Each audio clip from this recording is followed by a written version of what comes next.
Okay, we are live. I'm Emily Taylor in my studio in Sandy, Utah, snowy, cold Utah, and I am here to answer your questions. So thank you so much for joining me. I can see a few of you have already hopped on and said hello. Okie doke. Power is on just in time for today, Marcia. Oh my gosh, I'm so sorry. I understand it's just been horrible up there in Portland, I know. So anyway, glad you could join me today. Thank you. And Joe Williams from stormy North Wales. Wow, that's so cool. Okay, so before we get started, I have a list of great questions that we've had come through in the last week or two. And so I want to answer all of those questions. Hi, Janelle. Great to see you. I love to see my friends that are hopping on. This is really fun. Okay, so before we do get to the questions, I just want to give you kind of an update about what we've been working on in the studio. As you know, we're getting ready for the block of the month, and we also have we've been doing a few other things. So we've just created a beginner supply bundle.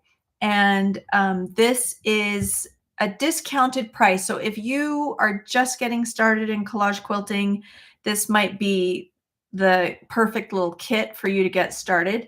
Let me just show you what it has in it. And it's discounted from the retail price of everything that's already on the website. So I'm going to just mention this. It has my favorite iron. I use these things all the time. So these are the things that I recommend. This will get you started. We've got, this is a lot of people think they don't need this because this has a little stand in it, but this stand in the clover iron is not good. But the iron's great, but it doesn't turn off. And so this has saved my house from burning down because I sometimes will leave my iron on. That's not good. Anyway, so there's the little beginner bundle, okay? And it includes all the things you need to get started, plus there's an even bigger discount when you bundle that with a kit. So speaking of kits, we are working on kitting each individual rooster so that you can purchase just one rooster, the background fabric, and the collage fabric. So that's one kit that we're working on. We're also working on bringing back the chinoiserie pots. I know people have been looking forward to that, and a few other things as well. So any other updates about the shop, Amelia, that you can think of? Okay. Let's see. Oh yeah, that's another one. So we have new thread bundles coming back too. And these thread bundles are three spools of thread in each color. And they're different, entirely different from what we have carried previously. The colors are entirely different because I want to collect more colors. And in each thread bundle, there's going to be three: light, medium, and dark, generally speaking. Sometimes if I can't remember if maybe green had two midtones because I can't remember exactly, but I know Amelia and I spent a long time picking out thread. So that will be coming back again soon. Is there anything else then? A longwood thread bundle. There's going to be a longwood thread bundle. And just for your information, so the thread that we sell is the thread that I like to use to quilt with. And I will talk about quilting. We have a question about quilting, but real quick, it's the 40 weight, 100% polyester thread that I like. So it's isocord. It's beautiful. I love the colors of this thread. I've tried lots of different thread, and this is the thread that I recommend when you're quilting with quilting through collage. So, okay, let's just double check. Great to see everybody here. Susan said, feeding my acquisition obsession thread. That's awesome. Okay, so I want to get to some of your questions. So number one, we saw a lot of questions last week about the glasshouse botanical. So this was last week we put out a new blog post, and in the blog post there was a little video about how to make this. So this is the free instructions on my blog, which you can find on collagequilter.com. And this is just a little something to get you warmed up for the block of the month and to give you something fun to work on. And it just uses my fussy cutting bundle. So one fussy cutting bundle creates all of this fun stuff. And really what I was doing with this, well, and I should also say our fabric bundles. So we've got, this one was just done in white. I'd love to show the green and the blue ones too that we did. This was really fun because there's no expertise involved. There's really no pattern. It's very free form. And I had my girls each create one. So Caroline, who's never done collage in her life, created this one. And Amelia you did this one down here, right? This one right here. Yep. Amelia, you also did the blue one, right? Yes. Okay, so Amelia did the blue one right here. Isn't that? Oh, it's so cute. Can you imagine a whole quilt made with these blocks? I did this one with green and teal as the background. So it's just, I'm just going to quickly again walk through how to do this. So you take your fussy cutting fabric. So I've got some scraps here, my fussy cutting scraps, and I've got my background fabric. Now this happens to be a solid square. I don't have a pieced background, but same idea, that I would just then sit here and let's see, can you see what I'm doing? If I move this and move this here. Okay. So basically what I do is just pull out some fabric that has the flowers that I want to use, and I'll just start cutting them, right? So these are beautiful little elements. And then I just started creating the composition right on the fabric by scratching the fabric off. Oh, I have to sneeze. Excuse me, scratching the paper off and then pressing the design onto kind of my design, my composition right onto the fabric. And that's all it is. There are no templates or anything, but there is something else I want to show you that I didn't show you in the video from last week. So one thing that I added were these little, oh, for example, you can see it right here. These little grass shoots, you see that all over. And that really helped to fill in with the fussy cutting. And I'm going to show you a quick and easy way to do that. So I'm going to take the fabric that I want to use. So let's just say I've got this. It's been prepared with steam-a-seam. And I'm simply going to draw on the reverse side on that paper side. And then I'm going to cut that out.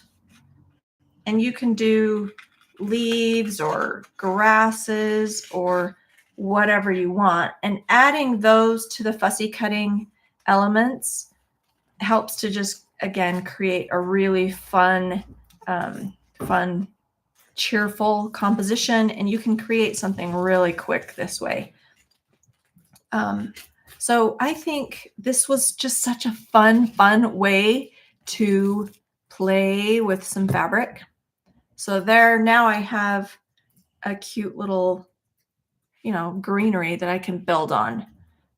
Anyway, this was a really super fun project. So you can see that again on my blog at Collage Quilter. Okay, so that is Glasshouse Botanicals. There's no need to build anything on a pressing mat or even to use parchment paper. you can just lay it down, and this is kind of what I call free form collage. You're just playing with fabric. Okay, so there's that little project. Now, another question that I got was this past week: do you quilt before or after collaging? Do you quilt over the collage or around it? So, in answer to that question, I will treat each, for example, if this were a completed quilt that had, or if it's a block that's finished, I will quilt over the entire thing. And I have a quilting video that will be up on, well, I already have a quilting video on the We All Sew blog, but there's going to be another one, the Bernina We All Sew blog, that's going to be specifically with this, because I did this as a quilt as you go project. So as I got each block done, I quilted it, and then I pieced them together and put sashing in the middle. And then I even added a quilt as you go border. So this is all going to be explained in the video that will be up on the Bernina blog post. So it's not up quite yet. Watch for that. And I will also put the link when that video is ready. I'll put that link in this blog post so that you can follow along. And then the back side of this also, I did facing on this, so I can put a dowel here and just hang this up. So this makes a really nice, happy wall hanging, and I'm going to hang it right back there above my long arm machine. So anyway, yes, the key with quilting, I'm going to give you a few tips. The key with quilting is make sure when your composition is all finished that you steam the heck out of it, both on the front and on the reverse side. Then you treat this like a traditional quilt sandwich. You're going to take your batting and your backing and you quilt it. Now, the thing is with collage, as I mentioned a minute ago, I prefer Isacord 40 weight 100% polyester thread. It's much less, it's just stronger. Polyester is much stronger than cotton thread. So that's how I quilt. And let me also, so there's also a video about kind of how I doodle stitch on Bernina. And I'm going to hold it up and just let you take a look at it so you can see and I think Amelia did a good job sharing this on the video last week. Can you see that okay? So I recommend dense quilting, especially if it's going to be washed. If it's a quilt that you'll be, like I've got right here, this quilt that is on my lap. This is a lap quilt, and I like to bundle up in this quilt. So this quilt needs to be washed, which means the quilting needs to be dense. Okie dokie. Next question. We saw this in the Collage Quilter Academy Facebook group, which is a group that's designed for people that are working with my projects and my methods. So if you're not already a part of that, I invite you to join me. So this question is, how important is it to use good quality fabric for collage, or can you use cheaper fabric from places like Joann's? So let me tell you what I think. When I'm using collage, I really like to use higher quality cotton. And Joann's is a step below the kind of boutique level designer fabric. So the higher quality fabric is a little more densely woven. It's going to fray less than the cheaper fabric.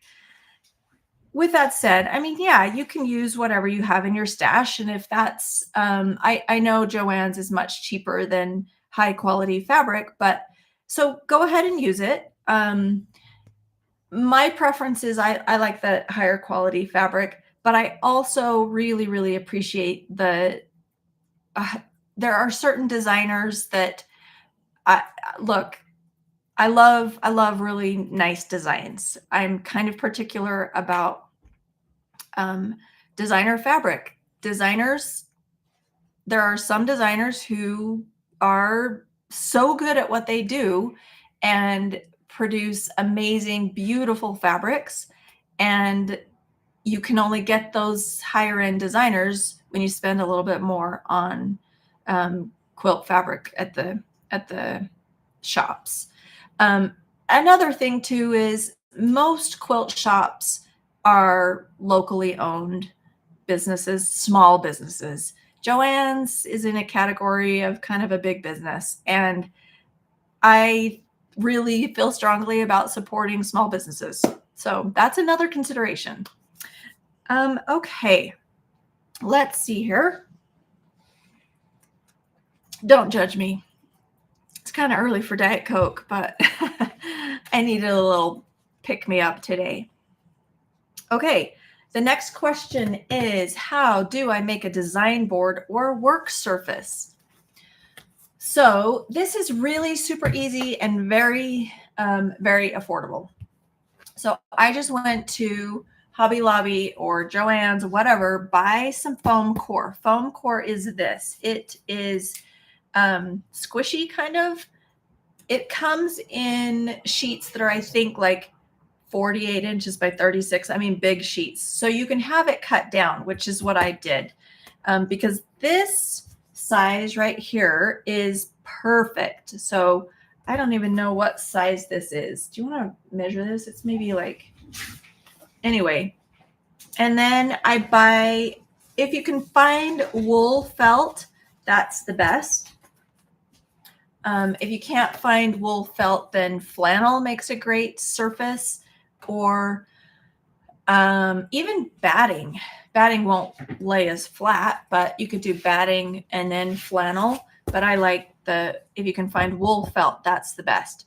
Not polyester felt, use wool felt, because this will sometimes get the iron on it, and the felt really protects the foam core from scorching when I'm pressing my project that's parchment pressing here. So normally I'll just have my parchment pressing pattern on here. Millie, do you mind showing? I think there's a cardinal that's in progress in the second drawer down. But this is a really good size. What's the size? It's about 20 by 16. So this is about 20 by 16. Anywhere roughly this size is great because it just fits. So and I actually have multiple of these boards because I have multiple collages work going on at the same time. But anyway, this allows me, the foam core allows me to stick pins in it, and the felt protects the foam core. So there you go. That is my work surface that I work on. I like that size, and I have a big one here that's that was useful for making the big blocks for the block of the month. Okay, let's see here. Next question. And as I'm talking, if you have questions, please don't hesitate to put them in the chat and I will get to them. Okay, so next question. What is the difference between thread painting and quilting? So this is according to Emily. Thread painting is very dense painting. It's the purpose of thread painting is to really cover an area with thread. The thread becomes the color of what you're doing. So it's very dense. It's more than quilting. So quilting is designed to hold the layers of fabric together, the backing, the batting, and the top together. That's quilting. And so thread painting is really overkill. Thread painting is more for the artwork of the thread, the artwork of kind of what you're painting with thread. Sophie Standing is a really, really wonderful thread. She's a fabulous textile artist. So if you look up her artwork, she would give you a really good example of what it looks like, what the difference is between thread painting and quilting. Now, I do something that I call doodle stitching. So when I'm quilting one of my projects, for example, let's just hold this up here because it's on my lap. When I approach my quilting, I need to have dense quilting to ensure that all these little collage pieces are tacked down. And the way I think of it is a little bit like if I were going to sketch with a pencil over this and just kind of color it in. I just kind of follow the contours of the design that I'm working on. So I think you can probably see a lot of the quilting here. You can kind of see that it goes this way and then down his back, and for his eye, it just kind of goes around like that. So for me, that's the way I quilt when I'm doing my type of quilting, and you can see that over and over. And then even in the background, I will kind of do the design, the leaf veining on the leaves. Here's a beetle where I just did the doodle stitching, kind of emphasizing again the contours of what I'm working on. So there you go. I hope that answers the question about quilting versus thread painting. Okay, and then the last question that I'm going to take here, and then I'll get to your questions. How do I press my finished collage, and do I need a pressing sheet?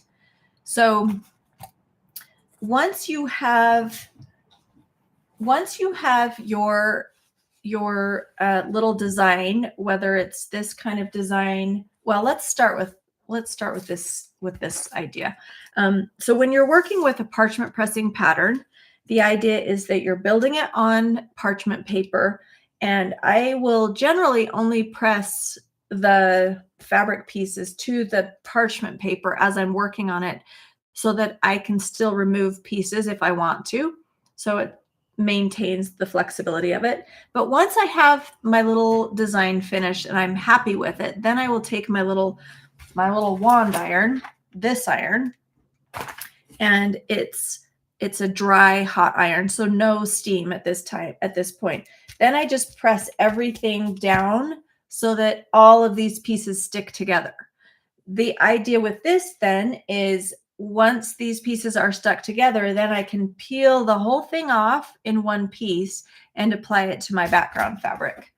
So once I have applied it to my background fabric, for instance, again, let's take this block, then it's temporarily stuck right there. All the pieces are stuck together, but it's temporary on the background fabric until I press it again and steam it. When I'm all finished with this composition in, for example, this block with all the fussy cutting elements and whatnot, then I'm going to steam it. And I steam, as I said, both sides, the front and the reverse side. And after it's been steamed, then it's ready to quilt.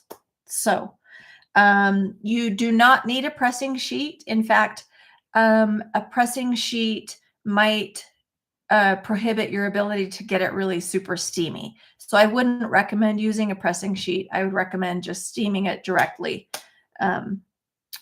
with the iron on your fabric. Okie dokie. So let me get to your questions because I see a few questions have come through. Okay. So Marcia said, Isacord works well on a long arm. Yes, that's what I use in my long arm and in my domestic machine.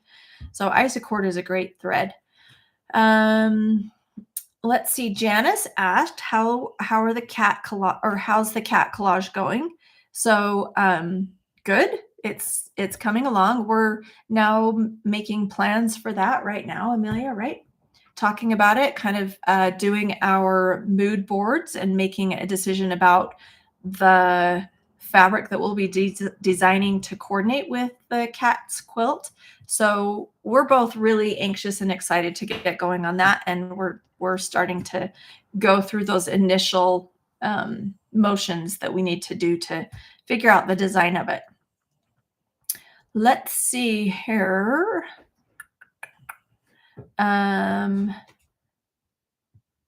Let's see, quilt over, oh, Marguerite, I can't understand your, Translated it. You answered her question already. okay, great. Let's see. Linda said, loving your designs. I want to apply my collage to a stretch frame. Should I also use backing fabric along with the batting? Boy, there are a lot of different options for finishing and hanging. But the one thing I have not done, I have not put my collage in a stretch frame. So I can't speak to that. I apologize that I don't know. Let's see. I'm sorry for that I don't know that answer. Let's see here. Okay, I'm just going to, Amelia, do you see any questions that I'm missing? Oh, so Vicky said the felt is, yes. So on these boards, I just tape the felt to the board and it generally has stuck pretty well. Or you can wrap it around and staple it or whatever. But yeah, this is the way I do it. I just tape it. That's the easiest. Let's see here. Okay, so I have someone that just asked, hello, do you send kits to Russia? Yeah. So let me tell you, I think I mentioned a week or two ago that one of our New Year's resolutions is to really try and offer more kits. And that means keeping a lot of fabric in stock so that we don't sell out. That's kind of been a frustration of ours that we sell out of our kits. Another big frustration for us has been international shipping. I know it's frustrating for my customers and therefore it's really frustrating to me. We do not pay for the taxes, the import taxes. So it's expensive to ship internationally. We do offer DHL and US Postal Service international services on our website, but don't be fooled. The price is really expensive to ship internationally, and then sometimes you'll get hit with an import fee too. So I am sorry, I'm not an expert in international shipping. We're trying to learn and get better. We will ship there, but it's expensive. And so another good alternative for international customers is to just buy a download.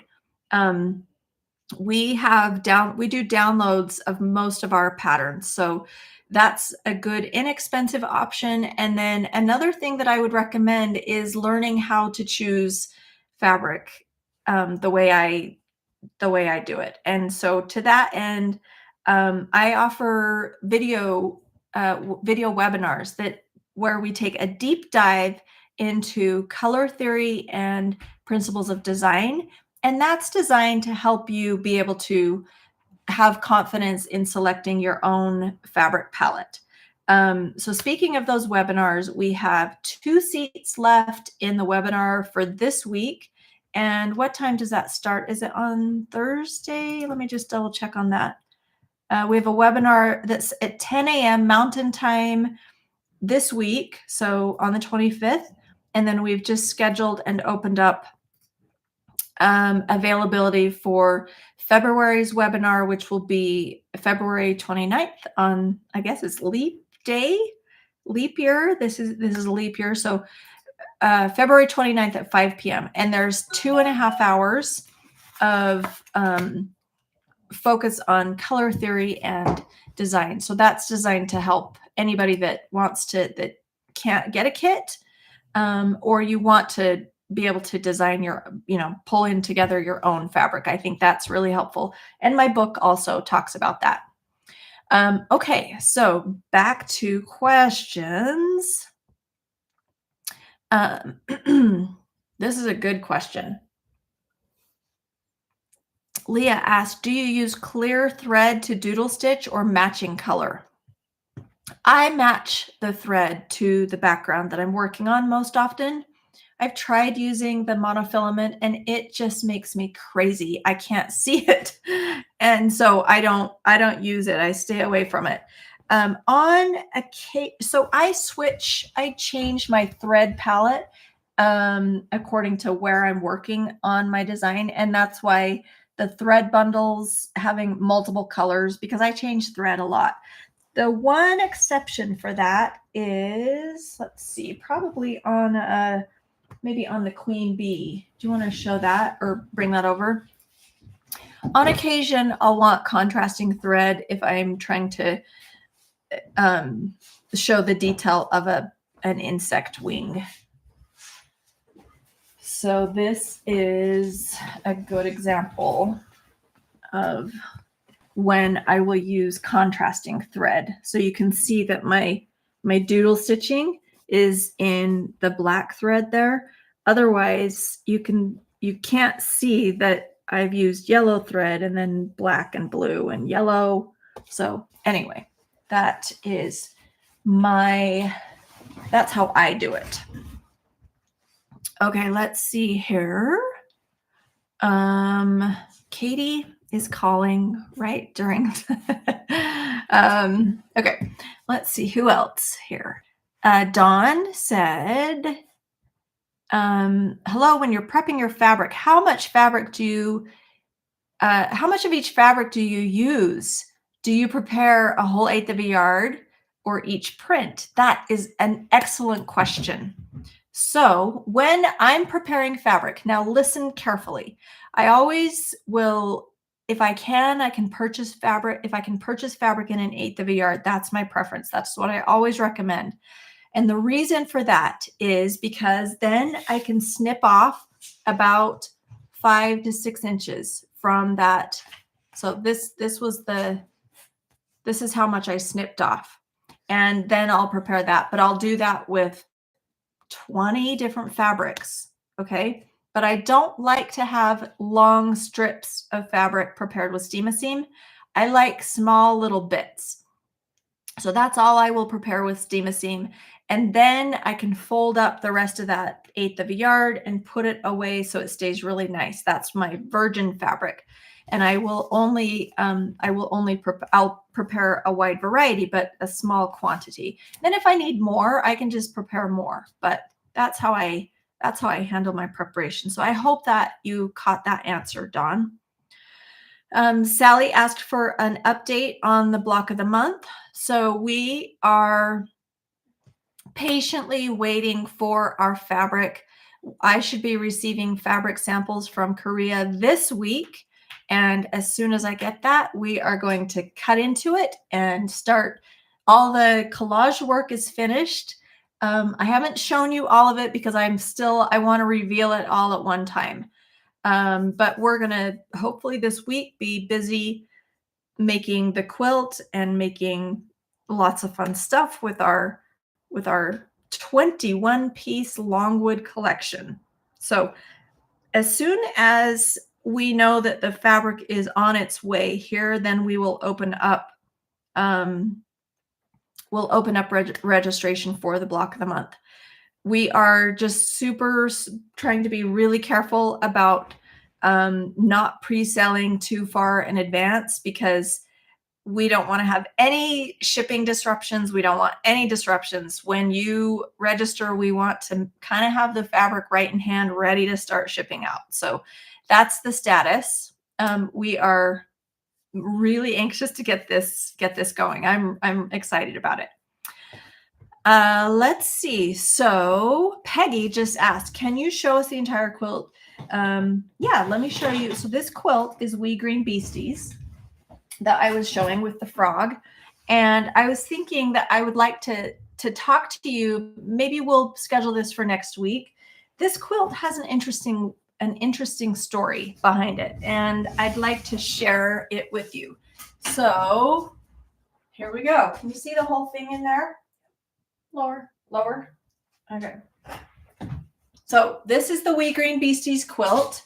And the Wee Green Beasties are the frog and the beetle and, oh, I'm backwards. Gosh dang it. The Luna moth and the cricket, beetles, and where is the chameleon? Right there. and I used this amazing fabric by Anna Maria Horner to make that quilt. And we were able to sell it like that for a little while until, of course, we ran out of the Anna Maria Horner fabric, and it is no longer in stock. But anyway, that's the quilt. So hope that satisfies you. Let's see. Marcia said, do you or are you going to create a certification program to be an Emily Taylor collage quilting teacher? You know what? I've had to put that certification process on the back burner. I just have taken on way too much with this little business, and I feel really a lot of pressure on my shoulders, and I can't add one more thing. So I apologize. That was a plan for a little while to certify teachers, but I just don't have the bandwidth to manage that right now. Well, that's all I'm going to say about that. If you have other questions, please feel free to email me, okay? Emily@collagequilter.com. Let's see here. Cindy said, can you recommend one of your floral patterns to use as a center medallion quilt for my Baltimore album applique quilt? It would need to be at least 18 to 24 inches square or rectangle. And it sounds like Cindy is new to collage quilting. Let's see here. The flower, and you need it to be square, center medallion. Amelia, what do you think? What would be a good? Enlarging one of the garden parts. I think, yeah, I would probably consider, let's see, flowers.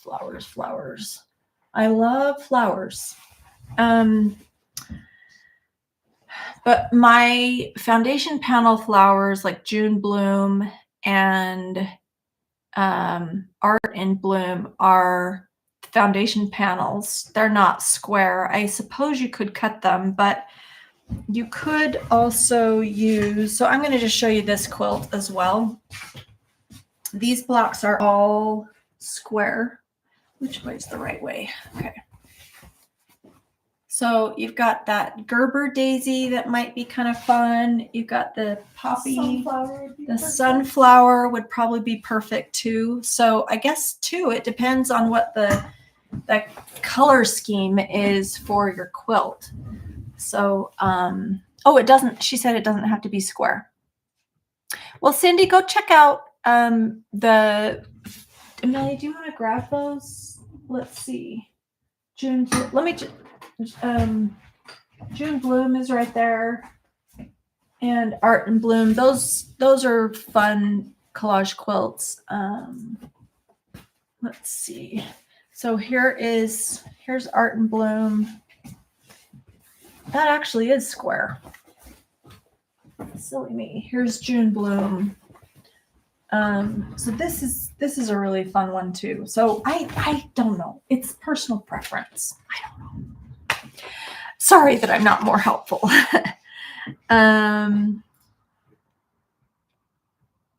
Okay. I'm thinking, just Cindy said, I'm thinking an arrangement, just a big design. So I just go take a look and see if you can see something on my website that might interest you, collagequilter.com. Okay. I think hopefully I've answered all the questions that have come in and got through all these, and I don't want to take any more of your time because I've got to get back to work. So I want to tell you, thank you so much for joining me. Gosh, we had people from really all over the world, Russia and Brazil and Wales and Norway and all over the United States. Thank you again so much for your support of my little business and your interest in what I'm doing. It thrills me to be able to create and be creative with fabric. And I love to know that you love it too. So thank you so much for your support. Okay, have a wonderful day. I hope you can get through this dreary winter. I'm struggling personally, but That's why we're creating, right? We're going to go play with some pretty fabric. So, okay, have a great week. We will talk to you again next week. See you soon. Bye.